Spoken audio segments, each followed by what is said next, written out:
কি করা যায়, কি করা যায়? মন্ত্রী মশাইকে জব্দ করার জন্য আর কি করা যায়? জব্দ তো তোমাকে আমি করব।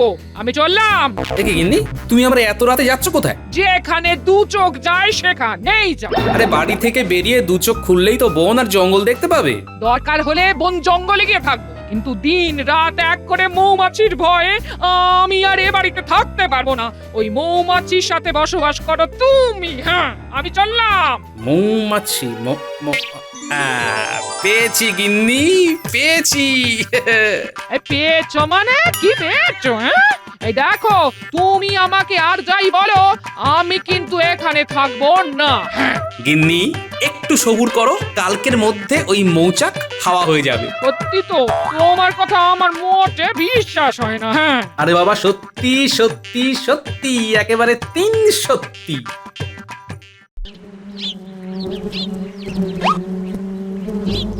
কি জ্বালা! এই মৌমাছির জন্য ঘরে ঢুকতেও পারছি না। তোমাকে সেই কবে থেকে পই পই পই পই করে বলছি, মৌচাকটা ভাঙো ভাঙো। তুমি তো আমার কোনো কথা কানে তুলছো না। আরে বাবা, মৌচাক ভাঙা কি অতই সহজ? তাহলে বাইরে থেকে লোক ডেকে আনো। লোক ডেকে আনো? জানো ওই মৌচাক ভাঙতে কত টাকা নেবে? তাই বলে তুমি মৌচাকটা ভাঙবে না? এভাবে আর কতদিন আমরা ঘর ছেড়ে বারান্দায় দিন কাটাবো? যতদিন না বিনা খরচে মৌচাকটা ভাঙতে পারছি, ততদিন কেন রাতও ওই বারান্দাতেই কাটাতে হবে। হ্যাঁ,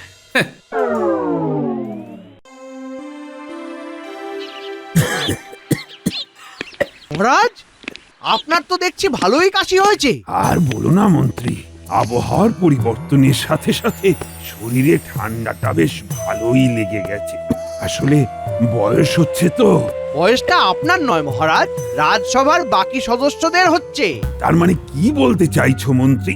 দেখুন মহারাজ, দিনকাল তো ভালো নয়, আর রাজসভার সবারই বয়স প্রায় 50 ঊর্ধ্ব। কার রোগ কার থেকে কার শরীরে ছড়ায় সে কি আর বলা যায়? দেখুন না, দেখুন আপনার চেহারার জৌলুসটাও কেমন সেনাপতির মতো কতটা ফিকে হয়ে গেছে দেখুন। হ্যাঁ, ঠিকই বলেছো মন্ত্রী, চেহারাতে আর আগের মতো উজ্জ্বলতা নেই। দেখুন মহারাজ, বড় সড়ো কিছু হয়ে যাওয়ার আগে আপনি সবাইকে রাজসভা থেকে বিতাড়িত করে দিন। কি বলছো? মানে আমি বলতে চাইছি, যারা আর কি 50 ঊর্ধ্ব, মানে যাদের 50 বছর হয়ে গেছে, তাদেরকে এইবার অবসর দিয়ে দিন। হ্যাঁ, কি বলছো? 50 ঊর্ধ্ব সবাইকে আমি অবসর দিয়ে দেব? তাহলে রাজসভা চলবে কিভাবে? আরে মহারাজ, আমি তো আছি, চিন্তা করছেন কেন? কিন্তু তুমিও তো 50 ঊর্ধ্ব।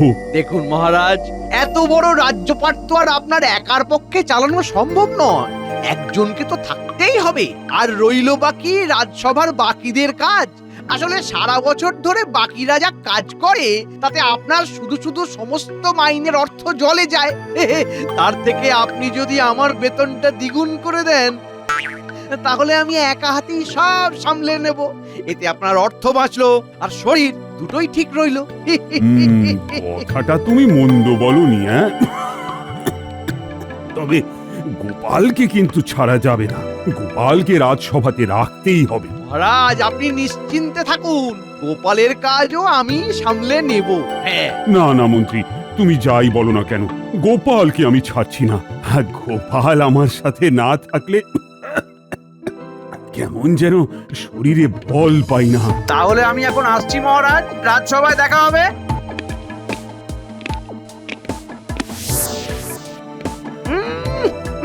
গোপালকে ছাড়া নাকি শরীরে বল পান না, যত সব আদিক্ষেতা। ঠিক আছে, আগে বাকিদেরকে রাজসভা থেকে তাড়াই, তারপর গোপালকেও ঠিক কায়দা করে বের করে দেব। আর একবার গোপালকে রাজসভা থেকে বের করতে পারলে মহারাজকে কাবু করা আমার এক চুটকির কাজ।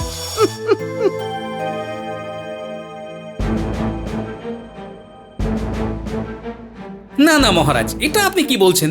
সবাইকে এভাবে অবসর দেওয়া যায় নাকি? হ্যাঁ, আরে না না গোপাল, তুমি বুঝতে পারছো না, আমি তো তোমাকে অবসর দিচ্ছি না।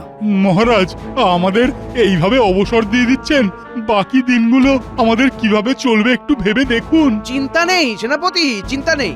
তোমাদের বেশ কিছু পরিমাণে অর্থ অবসরকালীন ভাতা হিসেবে দিয়ে দেওয়া হবে। হ্যাঁ, তোমাদের কোনো অসুবিধে হবে না। এইভাবে আমাদেরকে রাজসভা থেকে বিতাড়িত করলে আমরা অনেক সমস্যায় পড়ে যাব। হ্যাঁ সেটাই তো। মহারাজ, আমাদের অজ্ঞাতে আমাদের দ্বারা যদি কোনো ভুল হয়ে থাকে তাহলে আমাদেরকে বলুন। আরে আরে, এত কথার কি আছে? মহারাজ যখন একটা সিদ্ধান্ত নিয়েছেন তখন আমাদের সকলকেই সেই সিদ্ধান্তটা মেনে নেওয়া উচিত। সে না হয় মহারাজের সিদ্ধান্তকে আমরা অমান্য করলাম না, কিন্তু কিন্তু এই রাজপণ্ডিত, বিজ্ঞানী, সভাকবি, সেনাপতি এরা যারা রাজসভার বিভিন্ন কাজে নিযুক্ত রয়েছে, এদেরকে অবসর দিয়ে দিলে এদের কাজগুলোকে সামলাবে শুনি। এরা আবার রাজসভার কোন কাজে আসে আমার তো চোখে পড়ে না, এমনকি মহারাজেরও চোখে পড়ে না। তাই শুধু শুধু তোমাদের পেছনে অর্থ ব্যয় করে রাজ্য ভাণ্ডার শূন্য করার কোনো মানেই হয় না। এই মানে বলছিলাম কি মন্ত্রী, এখনো সময় আছে। তুমি একা হাতে সবকিছু সামাল দিতে পারবে তো? সব দিক বুঝে শুনে বলো। মহারাজ, আমি জোর গলায় বলতে পারি এরা যা কাজ করে তার থেকে দ্বিগুণ কাজ আমি একা হাতে সামলে নিতে পারবো। মন্ত্রী মশাইয়ের এত ছটফটানি কোথা থেকে আসছে সেটাই তো আমি বুঝতে পারছি না। এবার একটা মন্ত্রী নিশ্চয়ই কোথাও না কোথাও একটা গন্ডগোল পাকিয়েছে। তাহলে কথা হয়ে গেল, এবার এসো দেখি এক এক করে সবার ভাতাগুলো নিয়ে যাও। কই এসো।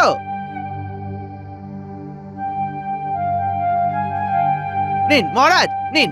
এবার এক এক করে সবার হাতে তাদের ভাতাগুলো তুলে দিন মহারাজ।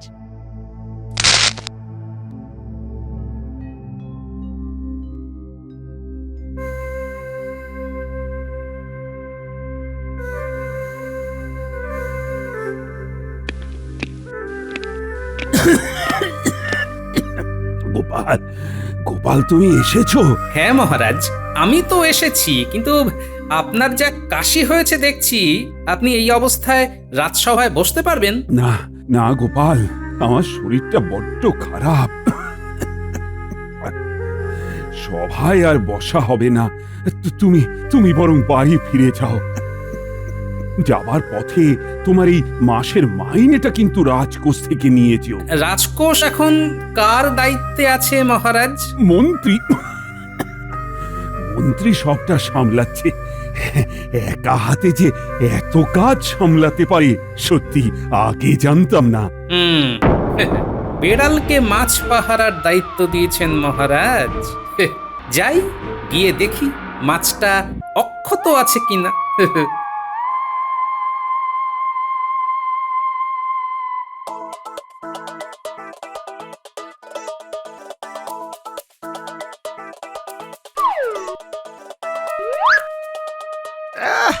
আরে দূর দূর, আরে আরে ঢোক না রে বাবা, ঢোক না। উফ, কাল থেকে আরো বড় ফতুয়া পরে আসতে হবে, যাতে আরো বেশি বেশি করে মোহর ভরে নিয়ে যেতে পারি।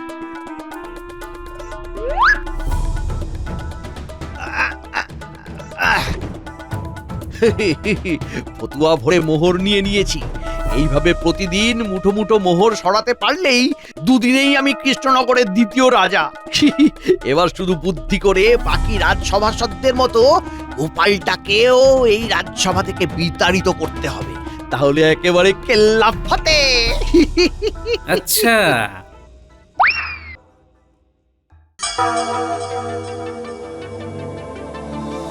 তাহলে এই ব্যাপার। মন্ত্রীমশাই, আপনি যদি বুনো ওল হন তাহলে আমিও বাঘা তেঁতুল। কিভাবে আপনাকে জব্দ করতে হয় ভালো মতোই জানা আছে।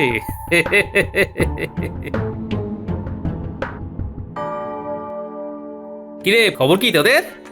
আরে দাদু, তুমি? আমার একটা কাজ তোদেরকে করে দিতে হবে, বুঝলি? কি কাজ দাদু? রাজ্যের প্রত্যেকটা বাড়িতে গিয়ে শুধু বলে আসতে হবে যে আগামীকালের মধ্যে যারা যারা তাদের খাজনা রাজসভায় জমা করবেন, মহারাজ তাদের 30% খাজনা মকুব করে দেবেন। হ্যাঁ, ব্যাস এই কাজ? এই কাজ তো আমরা এক চুটকিতেই করে ফেলবো। তাহলে আর দেরি করিস না, ভালো করে ভেবে দেখ। সব বাড়িতে বলতে হবে কিন্তু, পারবি তো? তুমি নিশ্চিন্তে বাড়ি চলে যাও দাদু, ধরে নাও তোমার কাজ হয়ে গেছে। চললাম রে তবে। কালকে সবাই দেবে খাজনা, আর মন্ত্রী মশাইয়ের বাজবে বাজনা।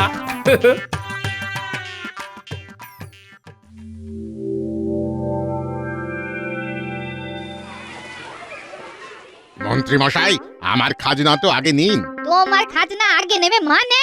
আমি তোমার কত আগে এসে দাঁড়িয়ে আছি তুমি জানো? মন্ত্রী মশাই, আমার খাজনা আগে নিন, আগে আগে। না না না, আমারটা আগে নিন, আমারটা না, আগে না, নিন। না, আমারটা আগে এই, নিন। না, আমারটা আগে নিন। আরে আরে আস্তে আস্তে, আস্তে। তোমরা একদিনে সবাই খাজনা নিয়ে চলে এসেছো, এবার আমি কি করে সামলাই এদের? হ্যাঁ, দেখুন না মহারাজ, রাজ্যের সবাই একসাথে খাজনা নিয়ে এসে জড়ো হয়েছে। হ্যাঁ, তাই নাকি? এ তো অতি উত্তম। খাজনা না চাইতেই সবাই খাজনা নিয়ে হাজির হয়েছে। বাবা বাবা, সবার খাজনাগুলো গুনে গুনে নিয়ে নাও। বলছিলাম কি মহারাজ, এতগুলো লোকের খাজনা এক এক করে গুনতে তো অনেক সময় লেগে যাবে। সবাই আর কতক্ষণ এভাবে দাঁড়িয়ে থাকবে বলুন তো? তার থেকে বরং সবাই সবার খাজনাগুলো একটা ঘরে জমা রাখো, তারপর না হয় মন্ত্রীমশাই সেগুলো গণনা সেরে আলাদা আলাদা হিসেব করে ফেলবেন। হ্যাঁ, এইটা একটা ভালো উপায় দিয়েছো গোপাল। সঠিক সময়ে সঠিক বুদ্ধির প্রয়োগ একমাত্র তুমিই করতে পারো। মন্ত্রীমশাই, আপনি বরং রাজকোষাগারে গিয়ে বসুন, আমি সবাইকে এক এক করে পাঠাচ্ছি। ইয়ে মানে এতগুলো মোহর। কি হয়েছে মন্ত্রীমশাই? না, গোপালের সামনে কাবু হলে চলবে না, আমাকে শক্ত থাকতে হবে। না মানে বলছিলাম যে এতগুলো মোহর হয়েছে তো কি হয়েছে, আমি সব সামলে নেব। ভাঙবে তবু মচকাবে না, ঠিক আছে? আমিও দেখবো কতক্ষণ আপনি সহ্য করতে পারেন। বাহ বাহ বাহ বাহ, রাজকোষাগার এমন পরিপূর্ণ দেখে নিজেরও ভালো লাগছে। নাও নাও মন্ত্রী, এবার একটা একটা করে মোহর গণনা শুরু করো। দেখবেন মন্ত্রীমশাই, গণনায় যেন কোনো রকম ভুল ত্রুটি না হয়। বুঝতেই তো পারছেন, হিসাব নিকাশের ব্যাপার। পাহাড় সমান মোহর, এত মোহর আমি একা হাতে গুনবো কিভাবে? তো চাই কেন কি লোভে পড়ে নিজের ঘাড়ে সব দায়িত্ব নিতে গেলাম। হ্যাঁ মন্ত্রী, তুমি শুরু করো, আর সমস্ত মোহর গণনা শেষ হয়ে গেলে আমার ঘরে এসে একবার জানিয়ে দিও। নিন মন্ত্রীমশাই, শুরু করুন।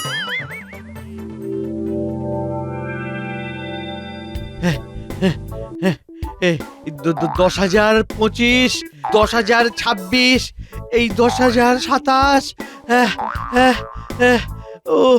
ও মা গো, আর পারছি না, আর পারছি না। কি ব্যাপার মন্ত্রীমশাই, মনে হচ্ছে হাঁপিয়ে গেছেন? তাহলে কি আমি ওই মহারাজকে গিয়ে বলবো? এই না না না না না না না, আমি তো একটু বিশ্রাম নিলাম। এই তো আবার গণনা শুরু করব। এই 10,026, 10,027, 10,027। শেষে 10,026 ছিল নাকি 17 ছিল? কোনো গন্ডগোল হচ্ছে না তো মন্ত্রীমশাই? 26 নাকি 27? 26 না 27, এই রে, গুলিয়ে ফেললাম। তাহলে আর কি, ভুল গণনা করাচ্ছে, আপনি বরং আবার প্রথম থেকেই শুরু করুন। কি বলছো গোপাল, আবার প্রথম থেকে শুরু করব? হ্যাঁ নয় হ্যাঁ।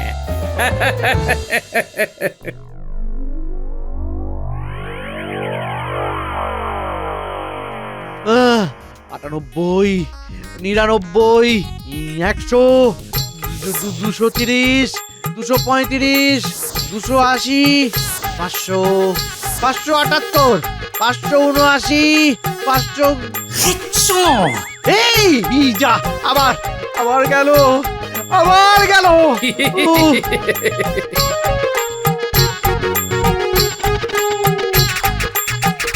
90,591, 90,592।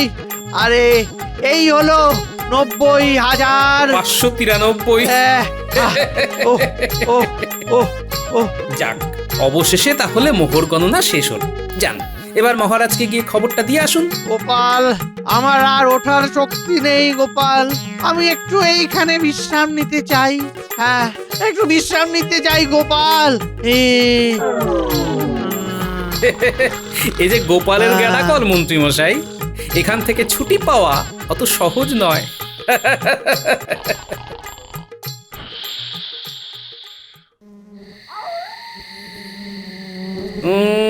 কি করা যায় কি করা যায় মন্ত্রী মশাইকে জব্দ করার জন্য আর কি করা যায়? জব্দ তো তোমাকে আমি করব। আমি চললাম। দেখি গিন্নি, তুমি আবার এত রাতে যাচ্ছ কোথায়? যেখানে দু চোখ যায় সেখানেই যাও। আরে বাড়ি থেকে বেরিয়ে দু চোখ খুললেই তো বন আর জঙ্গল দেখতে পাবে। দরকার হলে বন জঙ্গলে গিয়ে থাকবো, কিন্তু দিন রাত এক করে মৌমাছির ভয়ে আমি আর এ বাড়িতে থাকতে পারবো না। ওই মৌমাছির সাথে বসবাস করো তুমি। হ্যাঁ, আমি চললাম। মৌমাছি পেয়েছি গিন্নি, পেয়েছি। এই পেয়েছো মানে কি পেয়েছো? হ্যাঁ, এই দেখো, তুমি আমাকে আর যাই বলো, আমি কিন্তু এখানে থাকবো না। হ্যাঁ, গিন্নি একটু সবুর করো, কালকের মধ্যে ওই মৌচাক হাওয়া হয়ে যাবে। সত্যি তো, তোমার কথা আমার মোটে বিশ্বাস হয় না। হ্যাঁ, আরে বাবা, সত্যি সত্যি সত্যি, একেবারে 3 সত্যি।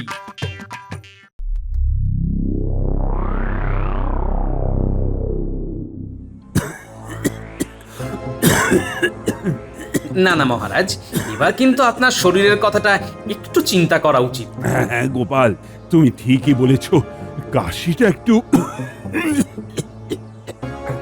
বেশি হয়ে গেছে। কি করি বলো তো? সেই জন্যই তো বলছি মহারাজ, আপনার পাচন খাওয়া উচিত। একবার রাজবৈদ্যকে বলবো। রাজবৈদ্যকে বলে কি কোনো লাভ হবে?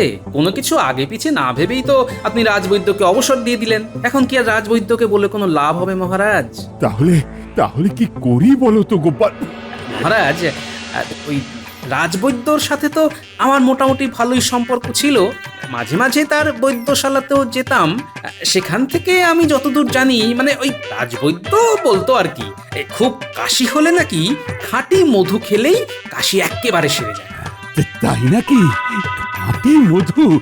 তাহলে তো আমি এক্ষুনি বাজার থেকে আটি মধু নিয়ে আসার ব্যবস্থা করছি। এই এই কে আছিস? দাঁড়ান মহারাজ, দাঁড়ান। আবার কি হলো? বলছিলাম কি মহারাজ, বাজারের মধু কি আর খাঁটি হবে? জানেনই তো আজকাল বাজারের জিনিসপত্রে কি পরিমাণে ভেজাল থাকে। তাহলে খাঁটি মধু কোথায় পাবো? মৌচাকে। মৌচাকে? হ্যাঁ মহারাজ, একমাত্র মৌচাকেই আপনি খাঁটি মধু পাবেন। গোপাল, তুমি যে কি বলছো না, আমি এখন মৌচাক কোথায় পাবো বলো তো? মহারাজ, আমি থাকতে আপনার কোনো চিন্তা নেই। এই গোপালের কাছে সব কিছুর জোগাড় আছে। কি বলছো গোপাল? তোমার কাছে মৌচাকেরও জোগাড় আছে? আছে। কোথায় কোথায়? আমার ঘরে। হ্যাঁ, আমার ঘরে একটা বড় মৌচাক হয়েছে। সেই মৌচাক ভর্তি একেবারে খাঁটি মধু। ওই মধু একবার খেতে পারলে আপনি একেবারে সুস্থ হয়ে যাবেন মহারাজ। তাই নাকি? হ্যাঁ মহারাজ, কিন্তু ওই মৌচাকের ধারে কাছে যাবার সাহস আমার হচ্ছে না। সারাক্ষণ ধরে ওই মৌমাছিগুলো ভনভন ভনভন করছে। কিন্তু আমি পারছি না তো কি হয়েছে, আমাদের মন্ত্রী মশাই আছেন। আপনি বরং ওনাকেই বলুন, একেবারে মৌচাক ভেঙে খাঁটি মধু আপনার জন্য নিয়ে আসবে। হ্যাঁ গোপাল, তুমি একেবারে ঠিক বলেছ। আমি আমি এক্ষুনি মন্ত্রীকে খবর পাঠাচ্ছি। এই এই কে আছিস? মন্ত্রীকে খবর পাঠা, মধু আনতে যেতে হবে, খাঁটি মধু। হ্যাঁ, কি বলছেন মহারাজ? আমি মধু আনতে যাব? কেন কেন যাবে না কেন? মন্ত্রী মশাই মনে হয় ভয় পাচ্ছেন মহারাজ। কি ব্যাপার মন্ত্রী, তুমি ভয় পাচ্ছ? এই যে তুমি বলেছিলে তুমি নাকি সব সামলে নিতে পারবে। হ্যাঁ, মানে মহারাজ বলেছিলাম যে আমি পারবো। তাহলে আর কথা কিসের? আমি এদিকে খাঁটি মধু খাওয়ার লোকটাও সামলাতে পারছি না। যান যান, আর দেরি করবেন না, এইবারে জমবে মজা।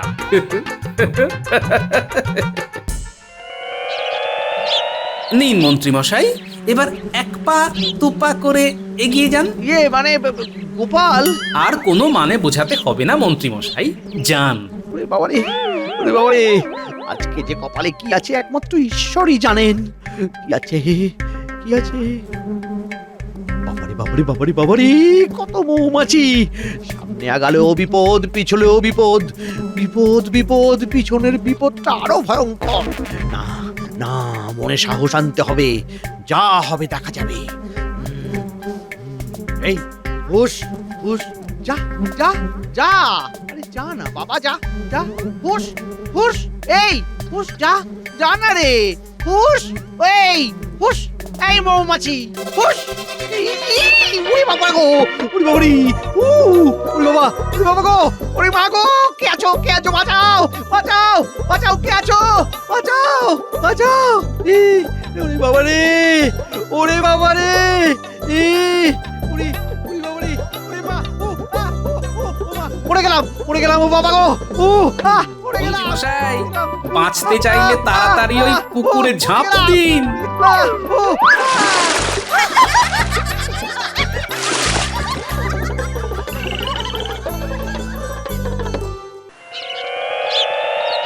এ কি মন্ত্রী, এটা তোমার কি অবস্থা?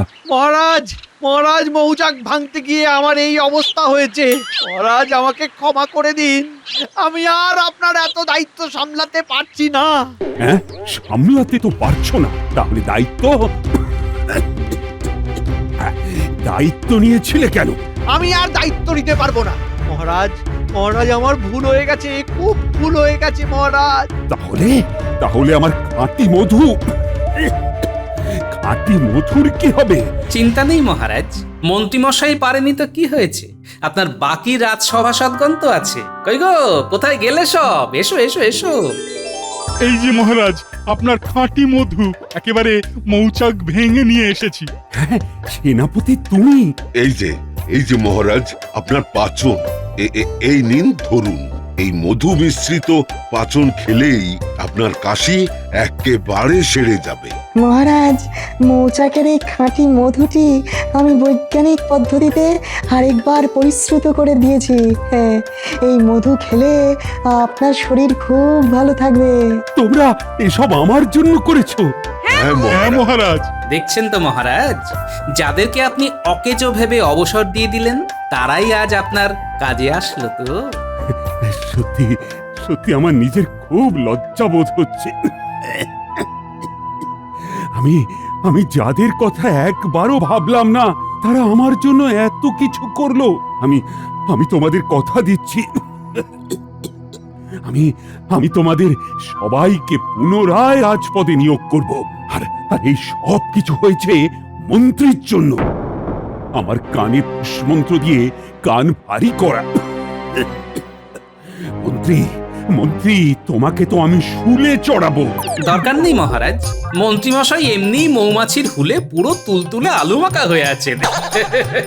নিন মহারাজ নিন, মধুটা খান এইবার। আরে, মধুটা তো দারুণ স্বাদ। গোপালের বাড়ির খাঁটি মধু বলে কথা, ভালো তো হতেই হবে। কি বলেন মন্ত্রীমশাই?